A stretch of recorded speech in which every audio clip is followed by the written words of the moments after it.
नमस्कार, मेरा नाम है एस्ट्रोलॉजर प्रियंका भारद्वाज। मैं एक जन्म कुंडली विशेषज्ञ हूँ। 23 साल से जन्म कुंडली के माध्यम से 32,000 से ज्यादा लोगों की जिंदगी को संवारने का काम किया है मैंने। क्या आप जानते हैं कि आपकी जन्म कुंडली आपके बारे में आपसे ज्यादा जानती है।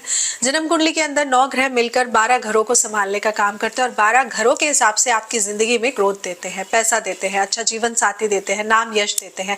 इसीलिए जन्म कुंडली विश्लेषण कराना बहुत ज्यादा जरूरी हो जाता है, क्योंकि आपकी जन्म कुंडली आपका भूतकाल, भविष्यकाल और वर्तमान काल सब कुछ बताती है, जिससे आपकी जिंदगी और भी आसान हो जाती है और आप अपने ग्रहों के बताए हुए रास्ते पर चलकर ये जान सकते हैं कि आपको कब कौन धोखा देगा, आपका जीवन साथी कैसा होगा, सारी जिंदगी आपका साथ कौन निभाएगा, चाहे वो आपकी पर्सनल लाइफ हो या फिर आपकी प्रोफेशनल लाइफ हो। तो जीवन में अगर आपने सब कुछ करके देख लिया है फिर भी आपको कहीं रास्ता नहीं नजर आ रहा, तो एक बार आप मुझसे अपना जन्म कुंडली विश्लेषण कराकर देखिए, 100% आपकी लाइफ में। जय माता दी। बड़ों को मेरा चरण स्पर्श और सभी छोटों को मेरा प्यार। कैसे हैं आप सब? आशा करती हूँ कि आप सभी लोग स्वस्थ होंगे और मस्त होंगे। और सबसे पहले नाम ले लेते हैं हम। माई मेरी सचियां जोता वाली माता तेरी सदा ही जय। जी हाँ, नवरात्रि आ गई है, माँ के 9 दिन आ गए हैं और ये 9 दिन कितने खास होते हैं ये तो मैं आप सबको बताती ही रहती हूँ। आइए वीडियो की शुरुआत करते हैं। समय को बिल्कुल नहीं गवाते हैं क्योंकि समय की बहुत कीमत है। हिंदू धर्म में हमारे नवरात्रि के ये जो 9 दिनों का महत्व है ये बहुत ही खास माना जाता है। इन 9 दिनों में हम आदिशक्ति माँ दुर्गा के 9 स्वरूपों की पूजा करते हैं, अर्चना करते हैं। धार्मिक मान्यताओं में माना गया है कि इन 9 दिनों में माँ दुर्गा से जुड़ी सभी शक्तियां जागृत हो जाती हैं, इसलिए इन दिनों में माँ दुर्गा की संपूर्ण विधि विधान से पूजा करने से आपकी हर प्रकार की मनोकामनाएं पूरी होती हैं। तो आइए जानते हैं कि इस साल चैत्र नवरात्रि में माँ दुर्गा का आगमन किस वाहन से होगा और कलश स्थापना का शुभ मुहूर्त क्या है, क्योंकि ये बहुत ही खास बातें होती हैं। इस बार चैत्र नवरात्रि के पहले दिन सर्वार सिद्धि योग और अमृत योग का शुभ संयोग बन रहा है, इसीलिए बहुत ही खास है। इस बार के नवरात्रे परेशानी थोड़ी सी लेकर आ रहे हैं, लेकिन खास भी है। पंचांग के अनुसार चैत्र नवरात्रे का आरंभ 9 अप्रैल से होगा। 9 दिनों का ये महापर्व रामनवमी के साथ यानी कि 17 अप्रैल को समाप्त हो जाएगा। अब चैत्र नवरात्र में माँ दुर्गा इस बार घोड़े पर सवार होकर आएगी।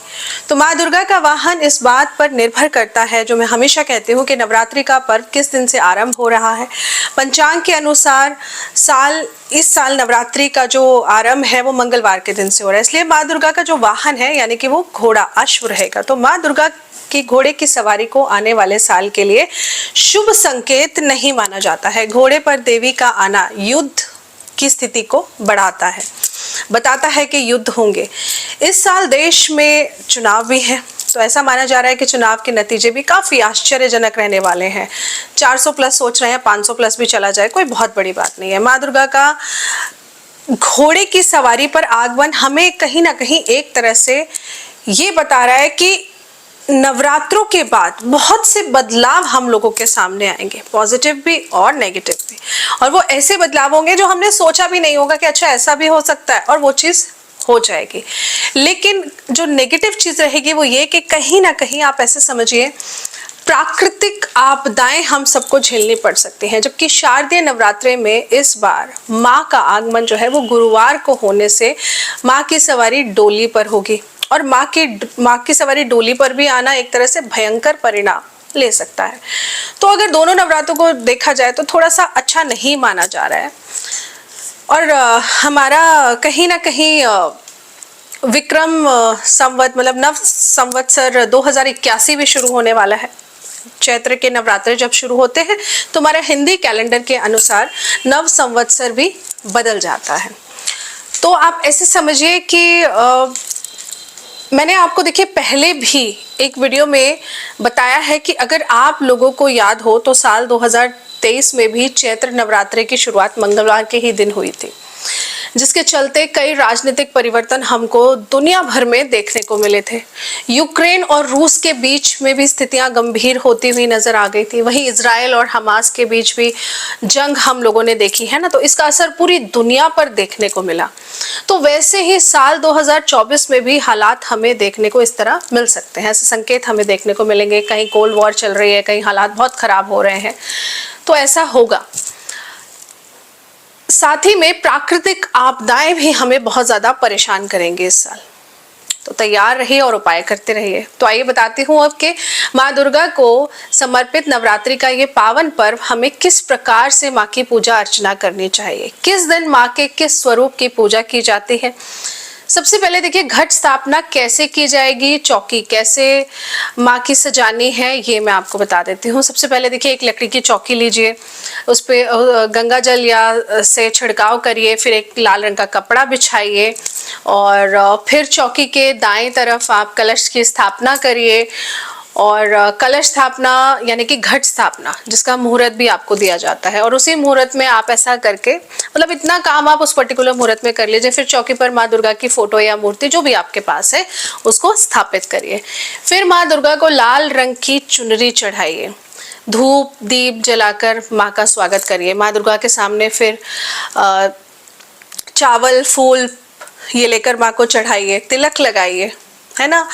अच्छा, पूजा शुरू करने से पहले जो मैं हमेशा हर बार कहती हूँ कि संकल्प लेना बहुत जरूरी है। तो जब आप माता रानी की फोटो फ्रेम रख देंगे चौकी पे, उसके बाद दिया जलाकर धूप जलाकर, क्योंकि अग्नि प्रज्वलित हो चुकी है, फिर आप हाथ में फूल चावल और थोड़ी सी दक्षिणा अपनी श्रद्धा अनुसार वो लेकर आप संकल्प लीजिए कि मेरा नाम ये है और आज इस दिन जितने दिन का भी आपको व्रत रखना है, पहला और आखिरी रखना है या 9 दिन का रखना है, या फिर अगर सिर्फ व्रत नहीं रखना है सिर्फ पूजा करेंगे तो उसका भी संकल्प लीजिए कि माँ हम व्रत नहीं रख सकते हैं लेकिन हम पूरी कोशिश करेंगे कि जितना हमसे हो हम पूरी तरह आपकी पूजा पाठ कर सके, पूजा अर्चना कर सके। ये जो संकल्प वाली विधि होती है ना, वो ये होती है कि आपने कमिटमेंट कर दी है और उस कमिटमेंट को आप पूरा करेंगे। तो ऐसा करने से आपके बुध ग्रह बहुत अच्छे होते हैं, मंगल ग्रह बहुत अच्छे होते हैं। तो वो आपके ऊपर है कि 9 दिन का संकल्प लेना है, फर्स्ट या लास्ट लेना है, कैसे भी लेना है, या फिर सिर्फ पूजा करने का संकल्प लेना है, लेकिन संकल्प जरूर लीजिए। फिर माँ दुर्गा के ऊपर जल छिड़किए, फूल चावल लीजिए, माँ को चढ़ाइए, कलावा बांधिए, 16 श्रृंगार अर्पण करिए, माँ को भोग लगाइए। पूजा के दौरान आप दुर्गा चालीसा या दुर्गा सप्तशती का पाठ कर सकते हैं। उपाय तो मैं आपको डेफिनेटली बताऊंगी। तो अब मैं आपको बताती हूँ कि माँ के किस स्वरूप की पूजा हम किस दिन करेंगे और माँ को किस वस्तु का भोग लगाना है। सबसे पहला चैत्र नवरात्रा 9 अप्रैल को होगा और इसी दिन हम माँ शैलपुत्री की पूजा करेंगे और घट स्थापना भी हम इसी दिन करेंगे, ठीक है। इसके बाद माँ शैलपुत्री की पूजा में जो मेन रहेगा भोग किस चीज का लगाना है। माँ शैलपुत्री की पूजा में आपको घी का भोग लगाना है। घी ये गाय का हो तो और भी उत्तम है।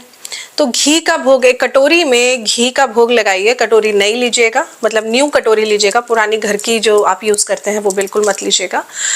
और या फिर किसी प्लास्टिक के दोने में या किसी भी चीज में आप इसका भोग लगा के इसको फिर शाम के समय मंदिर में ले जाकर के दान कर दीजिएगा। दिन में टाइम हो तो दिन में दान कर दीजिएगा। इसके बाद दूसरे नवरात्रे में यानी कि 10 अप्रैल 2024 को बुधवार को हम माँ ब्रह्मचारिणी की पूजा करेंगे और माँ ब्रह्मचारिणी को मीठे का भोग लगाना बहुत ही उत्तम माना जाता है। तो आज के दिन आप माँ को चीनी का भोग लगाइए और भोग लगाकर फिर दिन छुपने से पहले से मंदिर में दान कराइए। तीसरे चैत्र नवरात्र यानी कि 11 अप्रैल गुरुवार को हम माँ चंद्रघंटा की पूजा करेंगे। माँ चंद्रघंटा को दूध से बनी हुई मिठाई या खीर का भोग जरूर लगाइए। प्रसाद रूप में आप सब घर परिवार वाले इसको ग्रहण करिए और गरीबों में भी इसका भोग, ये जो आपने लगाया है प्रसाद, को जरूर बांटिए। चौथा चैत्र नवरात्र यानी कि 12 अप्रैल 2024 को हम माँ कुष्मांडा की पूजा करेंगे और आटे से बने हुए मालपुओं का भोग लगा सकते हैं। अब देखिए, जो व्रत कर रहे हैं वो जो भी आटा होता है, आप जो भी सावक का आटा, सिंघाड़े का आटा, कुट्टू का आटा, जो भी आप खाते हैं, है ना, तो आप उस आटे से मालपुए बना के उसका भोग लगाइए। नहीं तो जो लोग व्रत नहीं कर रहे हैं, आप गेहूं के आटे का भोग भी माँ को लगा सकते हैं। भोग लगाने के बाद में प्रसाद सब ग्रहण करें और गरीबों में जरूर बांटे, जितना हो सके बांटिए, बहुत बढ़िया है। पांचवें नवरात्रे में हम 13 अप्रैल को शनिवार को माँ स्कंद माता की पूजा करेंगे और माँ को केले का भोग जरूर लगाइए आप। भोग माँ को अर्पण करने के बाद में घर के मंदिर में आप 1 दर्जन 2 दर्जन केले का भोग अर्पण करने के बाद में आप इनको किसी और धर्म स्थान में मंदिर में जाकर के ये भोग लगा दीजिए। ऐसा करने से आपको, अगर आपके बच्चे आपकी बात नहीं मानते हैं तो इस उपाय को करने से आप देखेंगे कि बच्चे आपकी तरफ आकर्षित होने लगेंगे, बच्चे आपको समझेंगे और आप भी बच्चों को समझ पाएंगे। इसके बाद संडे को हम यानी कि संडे को हमारी डेट पड़ेगी 6 नवरात्रा पड़ेगा। तो छठे नवरात्रे में यानी कि 14 अप्रैल को संडे को हम माँ कात्यायनी की पूजा करेंगे। अच्छा, माँ कात्यायनी की पूजा में ना शहद का भोग लगाना बहुत ही उत्तम माना जाता है। तो शहद का भोग लगाइए। शहद का भोग लगाकर फिर आप माँ को अर्पण करने के बाद में किसी भी मंदिर में जाकर इसको दान कर दीजिए। इसके बाद 7वां नवरात्रा 15 अप्रैल को हम माँ कालरात्रि की पूजा करेंगे और माँ को गुड़ का भोग लगाएं और ये गुड़ किसी गरीब को दान आप जरूर दे दें। ये जो दान आप देंगे ना, ये दिन छुपने के बाद में दीजिएगा। 8वें नवरात्रे में हम 16 अप्रैल को यानी कि माँ महागौरी की पूजा करेंगे और हम सब दुर्गा अष्टमी बनाएंगे। जो अष्टमी पूजते हैं वो अष्टमी बनाएंगे, जो नवमी पूजते हैं वो नवमी बनाएंगे। अब अष्टमी पर माँ दुर्गा को हलवा और छोले का भोग लगाकर सबको बांटना, ये तो हम सभी जानते हैं। 9वां चैत्र नवरात्र यानी कि 17 अप्रैल को हम माँ सिद्धिदात्री की पूजा करेंगे और इस दिन महानवमी भी मनाएंगे, रामनवमी मनाएंगे। तो ऐसे में आज के दिन आप नारियल चुन्नी माता को जरूर अर्पण करिए। अगर आपने अष्टमी का व्रत खोल भी लिया है तो भी कोई बात नहीं, लेकिन ये भोग आप माँ को मंदिर में जाकर के अर्पण जरूर करिए। इसके बाद 18 अप्रैल 2024 को दुर्गा प्रतिमा का विसर्जन किया जाता है। अच्छा, ये जो विसर्जन हम करते हैं ना, इस विसर्जन में क्या किन चीज़ों का ध्यान रखना है? देखिए, जब आप विसर्जन करते हैं, कुछ लोग नवमी को ही विसर्जन कर देते हैं, कुछ लोग अष्टमी को ही विसर्जन कर देते हैं। विसर्जन करने के बाद में वो जो दक्षिणा आपने स्टार्टिंग में रखी थी ना संकल्प लेकर, वो दक्षिणा आपने किसी भी मंदिर में जाकर के माँ दुर्गा के सामने खड़े होकर माँ से क्षमा याचना मांग के अगर हमसे पूजा में कोई गलती हुई तो क्षमा कर दीजिए और वहां दान कर देनी है। तो ये बहुत छोटा सा प्रोसेस है। अच्छा, 9 दिनों में हम जो अलग अलग माँ के स्वरूपों की पूजा करते हैं और उस स्वरूप की पूजा करके हमें क्या फल मिलता है, उस स्वरूप की पूजा करने से हमें क्या फल हासिल होता है, इसकी वीडियो ना मैंने अलग से बना रखी है। आप उस वीडियो को देखिएगा जरूर, क्योंकि उस वीडियो में मैंने आपको एक प्रैक्टिकल तरीके से समझाने की कोशिश करी है कि 9 दिनों में 9 देवियों का अगर आप व्रत नहीं रख सकते कोई बात नहीं, लेकिन पूजा करनी क्यों जरूरी है, और पूजा भी नहीं कर सकते तो उन 9 दिनों में हमें किन किन बातों का ध्यान रखना चाहिए।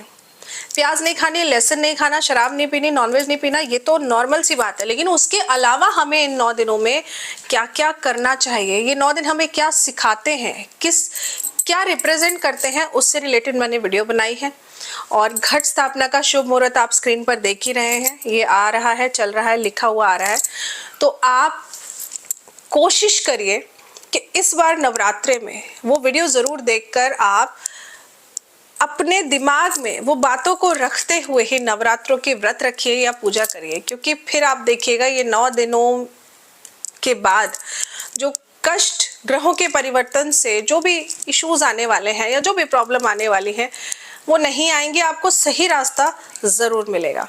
आशा करती हूँ आपको जानकारी अच्छी लगी होगी। जानकारी अच्छी लगी हो तो वीडियो को लाइक करिएगा, चैनल को सब्सक्राइब करना मत भूलिएगा और हाथ जोड़ के आप सभी को बहुत बहुत बहुत धन्यवाद, क्योंकि आप लोगों के लाइक की वजह से, वीडियो शेयर करने की वजह से आप देख रहे हैं कि हमारे जो व्यूवर्स हैं वो बढ़ते जा रहे हैं, लोगों को अच्छा भी लग रहा है, वीडियो लाइक्स भी बहुत हो रही है। तो thank you so much. Mata Rani जो भी वीडियो को लाइक करता है, दिल से बोल रही हूँ, माँ आप सबको बहुत खुश रखे। और मुझे पता है, कहते हैं ना, कर्म चाहे छुप के करो चाहे सामने करो, लेकिन वो ऊपर वाला देख रहा है। आपको लग रहा है कितना भी छुप के कर लो, तो वो ऊपर वाला देख रहा है, वो किसी से नहीं छुपा। तो अपनी तारीफ खुद करने की भी जरूरत नहीं, क्योंकि वो ऊपर वाला देख रहा है। बस आप अपना कर्म करो, वो बहुत जरूरी है। इसलिए बहुत बहुत धन्यवाद उन सभी का जो वीडियो को लाइक करते हैं और शेयर करते हैं अपने फैमिली वालों के साथ। माता रानी आपको बहुत खुश रखे। और जितने भी बड़े मेरे इस वीडियो को, मेरे चैनल पे वीडियोस को देखते हैं और व्हाट्सएप में मुझे वॉइस रिकॉर्ड करके अपना आशीर्वाद देते हैं, आप सभी को हाथ जोड़ के बहुत बहुत धन्यवाद। अपना आशीर्वाद मेरे ऊपर इसी तरह बनाए रखिए। जय माता दी।